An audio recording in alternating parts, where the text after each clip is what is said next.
Bonjour chers élèves, j'espère que vous allez bien. On a commencé dans la dernière vidéo l'étude du génie génétique, الهندسة الوراثية, et on a vu que le génie génétique ce n'est que l'ensemble des techniques utilisées lors de la modification génétique, خلال التغيير الوراثي, c'est-à-dire le transfert d'un gène d'un organisme à un autre, afin de lui faire acquérir un caractère héréditaire nouveau. Et on a vu aussi les étapes de ce transfert. رأينا على أن الهندسة الوراثية هي مجموعة التقنيات المستعملة في التغيير الوراثي، أي في نقل مورثة أو مورثات من كائن حي إلى آخر قصد إكسابه صفة وراثية جديدة. ورأينا أيضا مراحل هذا النقل. Dans cette vidéo, on va voir quelques domaines d'application du génie génétique. سنتعرف على بعض مجالات تطبيق الهندسة الوراثية. Donc, domaine d'application du génie génétique. مجالات تطبيق الهندسة الوراثية. On va commencer par le domaine médical, مجال طبي, et on va prendre un exemple, la production industrielle d'insuline humaine. الإنتاج الصناعي للأنسولين البشري، طبعا باعتماد الهندسة الوراثية. L'insuline est une hormone peptidique, ça veut dire une protéine, synthétisée par le pancréas. C'est un organe ici, près de l'estomac. يفرز هرمون الأنسولين من طرف البنكرياس الذي يوجد بجوار المعدة.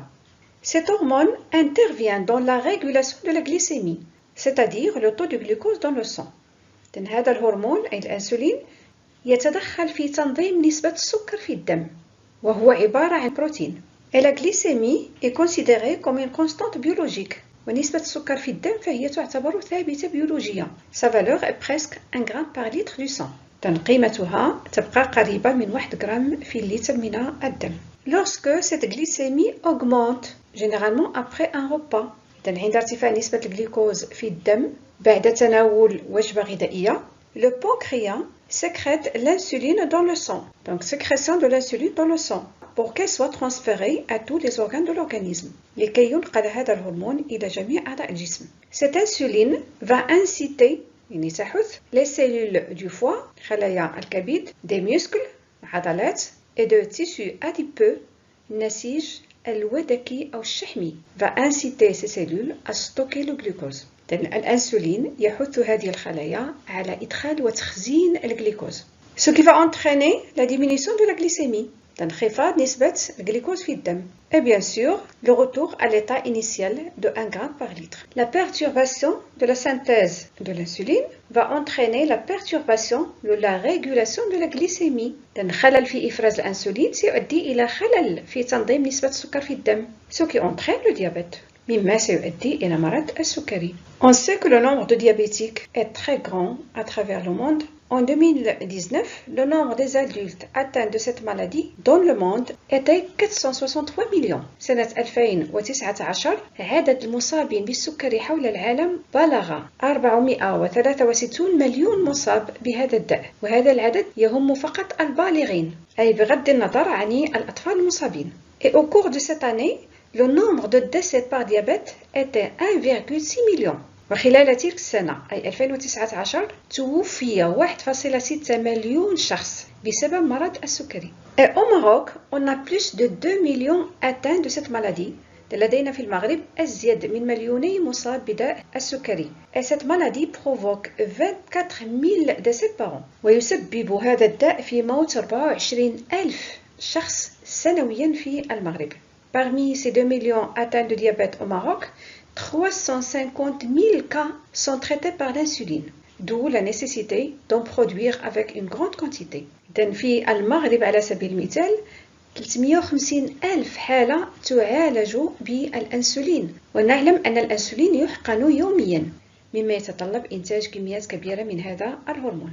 En 1978, on a commencé à traiter les diabétiques avec une insuline d'origine animale, extraite des porcs et des vaches. في سنة 1978 شرع في استعمال الأنسولين الحيواني لعلاج داء السكري، وكان يستخلص من الحيوانات أساسا الخنازير والأبقار. Mais cette insuline était très coûteuse et provoquait des effets secondaires comme les allergies. وهذا الأنسولين طبعا كان مكلف جدا استخلاصه معالجته لكي يتلائم مع الإنسان، فكان مكلف جدا، بالإضافة إلى كونه كان يسبب بعض الأعراض الجانبية كالحساسيات عند بعض المرضى. En 1982, on a produit une insuline humaine par une bactérie de type Escherichia coli qui a été modifiée génétiquement grâce au génie génétique. ابتداء من سنة 1982 شرع في إنتاج أنسولين بشري من طرف بكتيريا ليشيريشيا كولي التي تم تغييرها وراثيا بفضل تقنيات الهندسة الوراثية. والأنسولين أول هرمون ينتج باستعمال هذه التقنيات. وهذا الأنسولين البشري ينتج بأقل تكلفة نسبيا وبجودة عالية. Et donc, comment se fait la modification génétique de ces bactéries productrices d'insuline؟ كيف يتم التغيير الوراثي لهذه البكتيريات لتصبح قادرة على إنتاج الأنسولين؟ C'est ce qu'on va voir. D'abord, on isole le gène responsable de la synthèse de l'insuline d'une cellule humaine.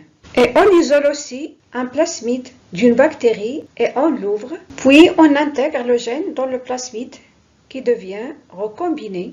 تركيب جديد أو مغير وراثيا. Après, on introduit le plasmide génétiquement modifié dans la bactérie qui devient aussi génétiquement modifiée et qui va produire l'insuline humaine. Et donc, les étapes du transfert du gène de l'insuline aux bactéries, ce gène est transféré à une bactérie par les étapes suivantes. Isoler le gène de l'insuline d'une cellule humaine à l'aide d'une enzyme de restriction عن طريق أنزيمات الفصل كما رأينا في الفيديو السابق.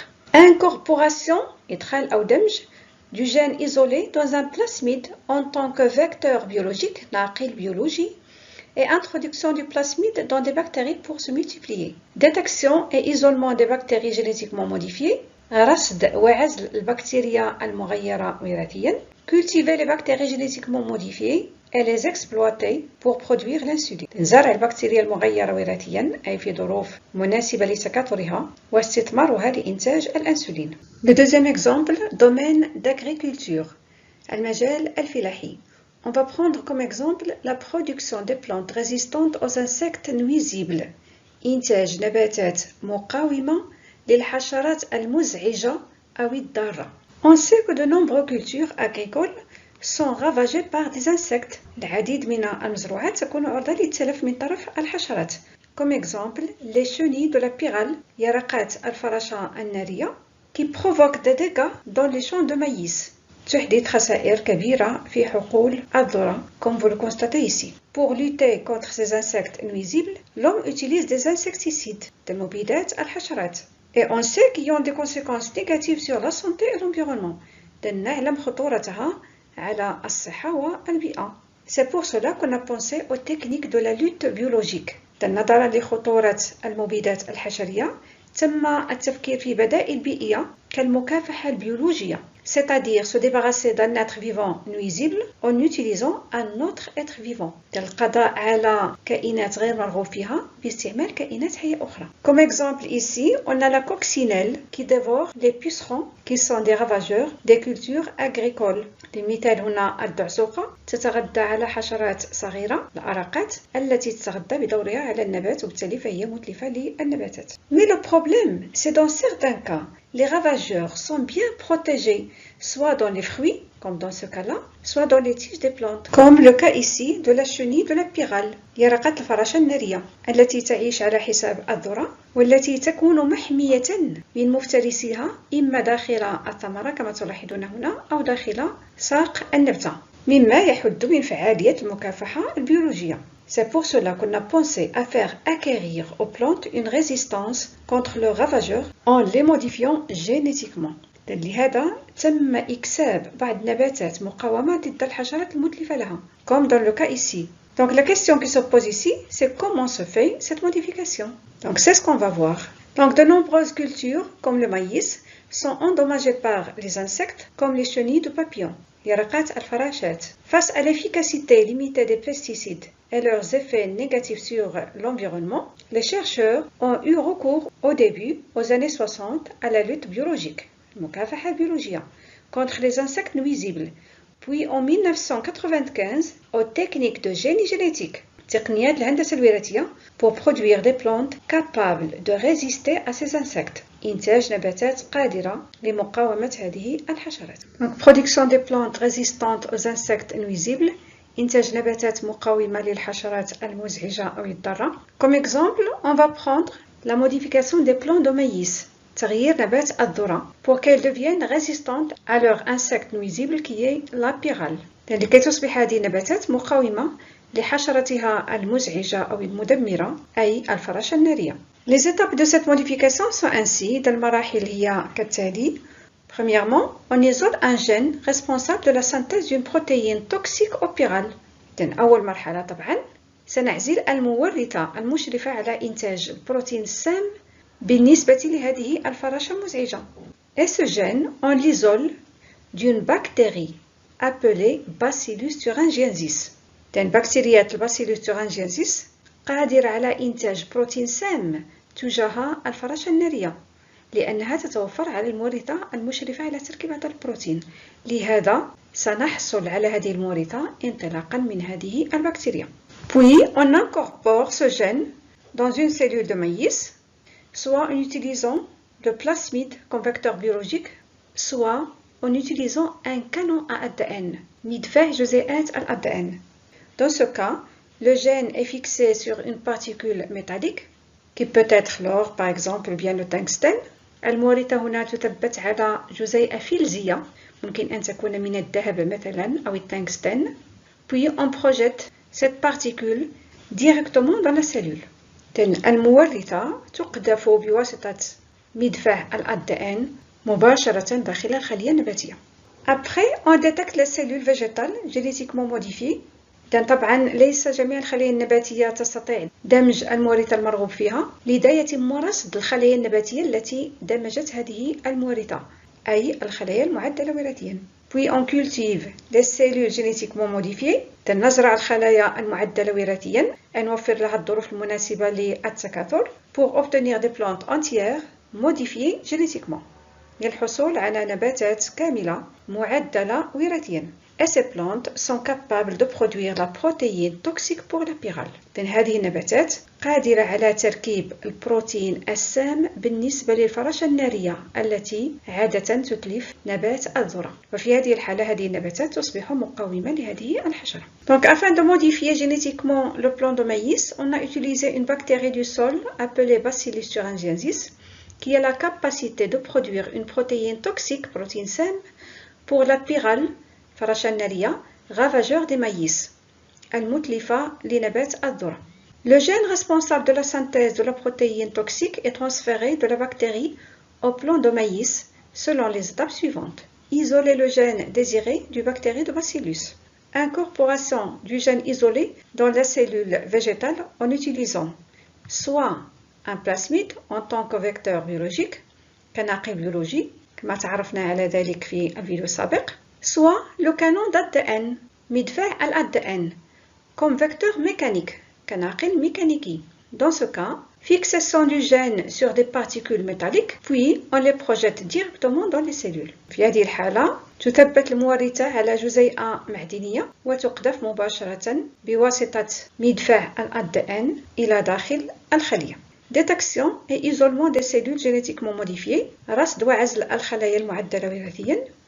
Cultiver les cellules génétiquement modifiées pour obtenir des plantes entièrement transgéniques. تنزرع الخلايا المعدلة وراثيا للحصول على نباتات كاملة معدلة وراثيا capable de produire la protéine toxique pour la pyrale. قادرة على إنتاج البروتين السام بالنسبة للفراشة النارية.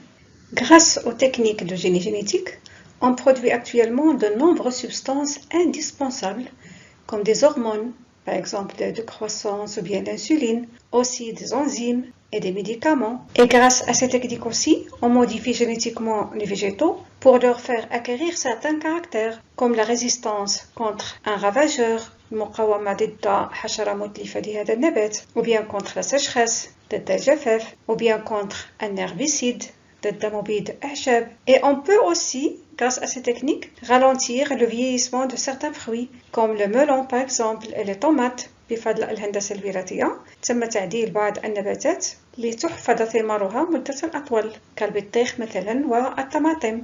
Et bien sûr, ce ne sont que des exemples qui montrent les résultats bénéfiques du génie génétique. et ceci dans plusieurs domaines, notamment en médecine et en agriculture. ما هي إلا أمثلة تبرز النتائج المفيدة لاستعمال تقنية الهندسة الوراثية. Cependant, la culture des plantes génétiquement modifiées soulève plusieurs questions concernant les risques potentiels pour la santé et pour l'environnement. كما رأينا للهندسة الوراثية تطبيقات عديدة ومفيدة في مجالات مختلفة، خاصة منها المجال الطبي والفلاحي، لكن تطرح مجموعة من التخوفات حولها. Donc les effets négatifs possibles, يعني ممكنة des plantes génétiquement modifiées. Comme exemple, on a ici la possibilité de provoquer certaines allergies alimentaires. إمكانية إحداث بعض الحساسيات الغذائية. Utilisation excessive d'herbicides dans la culture de plantes résistantes, ce qui entraîne une pollution des sols et de l'eau. الاستعمال المكثف لمبيدات الأعشاب بالنسبة للنباتات التي تم تعديلها وراثيا لتصبح مقاومة لهذه المبيدات، وبالتالي الفلاح لا يتخوف على منتوجه من المبيدات الأعشاب، مما يجعله يستعمل هذا المبيد بكميات كبيرة، الشيء الذي يلوث التربة والماء. La possibilité de détruire certains insectes bénéfiques par ces substances toxiques. Par exemple, on a vu le cas de maïs qui ont été génétiquement modifiés pour produire la protéine toxique pour la pyrale. Et cette protéine, ça se peut qu'elle soit toxique aussi pour des insectes qui sont bénéfiques. بالنسبة للبروتينات السامة التي تنتجها بعض النباتات المعدلة وراثيا لمقاومة بعض الحشرات المتلفة لها، كالمثال الذي تطرقنا له أي نبات الذرة، البروتين السام الذي تنتجه للقضاء على الفراشة النارية قد يكون ساما أيضا حتى لبعض الحشرات النافعة، مما سيؤدي إلى القضاء عليها أيضا. Donc ce sont des exemples des effets négatifs possibles des plantes génétiquement modifiées. Donc le génie génétique permet la modification génétique de certains organismes afin de leur faire acquérir de nouveaux caractères utilisables dans différents domaines, comme le domaine médical, production de médicaments et d'hormones par exemple, et le domaine agricole, où la modification génétique de certains végétaux a permis d'augmenter la productivité et la qualité de la production tout en réduisant son coût. التعديل الوراثي لبعض المنتوجات النباتية أدى إلى رفع إنتاجيتها وجودة المنتوج مع تخفيض التكلفة. Cependant, la culture de plantes génétiquement modifiées soulève plusieurs questions concernant certains risques potentiels بعض المخاطر المحتملة pour la santé humaine et pour l'environnement. Chers élèves, j'espère que c'était clair et à bientôt.